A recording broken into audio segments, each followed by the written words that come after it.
Well, for years we've heard that the sea levels are rising, the polar ice caps are melting, and civilization only has just a few decades left.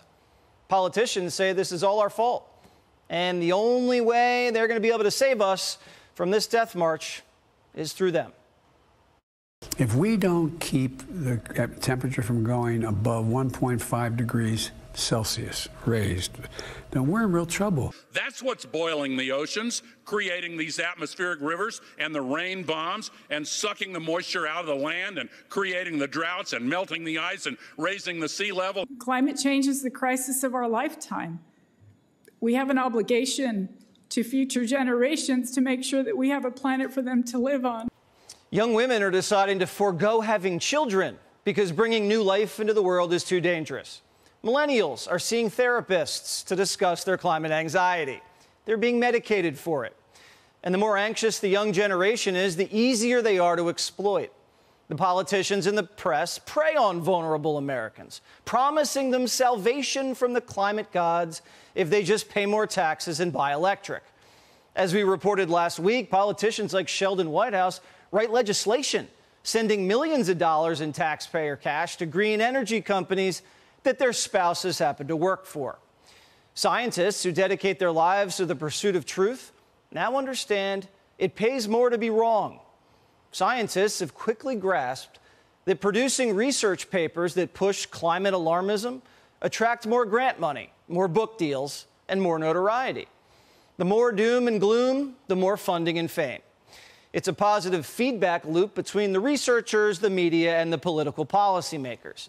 Destroy the fossil fuel industry and invest in the green energy industry, an industry that they're all coincidentally invested in. Feel better about yourself and your bank account. Just don't think you're actually lowering the world's temperature. Not only is green energy a financial opportunity, it's a convenient political excuse for failed policies. The Hawaiian Electric Company never did maintenance on the flammable grass that caught fire when the wind blew down their lines. Don't sue us. It's climate change. Global warming created the hurricane that started the fire. Well, my next guest says that they've been using her data to manufacture this lie, and she's ready to blow the whistle. Renowned climatologist and former chair of the School of Earth and Atmospheric Sciences at Georgia Tech, Judith Curry, joins us now. Judith, what happened in your career that led you to this place right now? Well, I started, in doing my job as a scientist, I continue to reevaluate the evidence, question the assumptions, and challenge the conclusions. That's my job. And this became inconvenient when, people had a specific narrative that they wanted to put forward about climate change, and my questioning became inconvenient. I started criticizing scientists for not making their data publicly available, for not being transparent about their methods, for being overconfident and not paying attention to uncertainty, and trying to cancel their opponents and anybody who criticized them. And I started speaking up, and this was in 2010. And at first, the community didn't know what to do with me, but then they quickly started labeling as a denier and tried to discredit me. And I've continued to do my job as a scientist and continue to point these things out. But I think my criticisms have new credibility with a new book that I've published, Climate Uncertainty and Risk, Rethinking Our Response.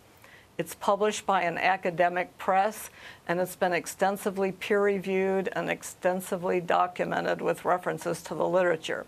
So I'm hoping that people will take more seriously my arguments at this point about how we have seriously mischaracterized this whole issue, and we're leading ourselves down a very bad path with some of these policies that are being implemented. How have we mischaracterized it, and how horrible are these policies that are created to fight climate change? Well, it's been characterized as a very simple issue, as if carbon dioxide emitted from fossil fuels is some sort of a control knob on the climate. Well, it just flat out isn't. Sure, humans are influencing the climate to some extent, but natural climate variability is far and away the dominant factor. And they're seizing on extreme weather events as motivating elimination of fossil fuels, which is fairly ludicrous because a warming climate doesn't necessarily, or there's no evidence that this is leading to worse extreme weather events. We've always had extreme weather. We're currently having extreme weather, and we will have extreme weather in the future, no matter what we do regarding fossil fuels.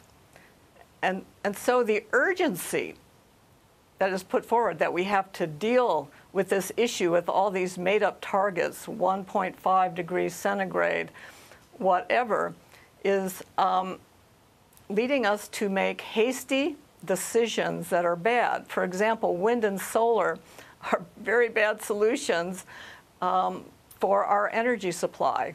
And if we would take our time and slowly work towards improving our energy supply, making it more abundant, cleaner, less expensive, you know, by the end of the 21st century, we could be in a really good place. But we can really mess this up if we destroy our energy infrastructure in the short term in thinking that we can actually control the climate. We simply can't. Well, it's refreshing to hear from a scientist like yourself who's not hiding their data and is pursuing the truth and facts. And we need more of that, and we look forward to reading your book when it comes out. Thank you so much, Judith. We really appreciate it, and good luck. I know it's going to be quite a fight.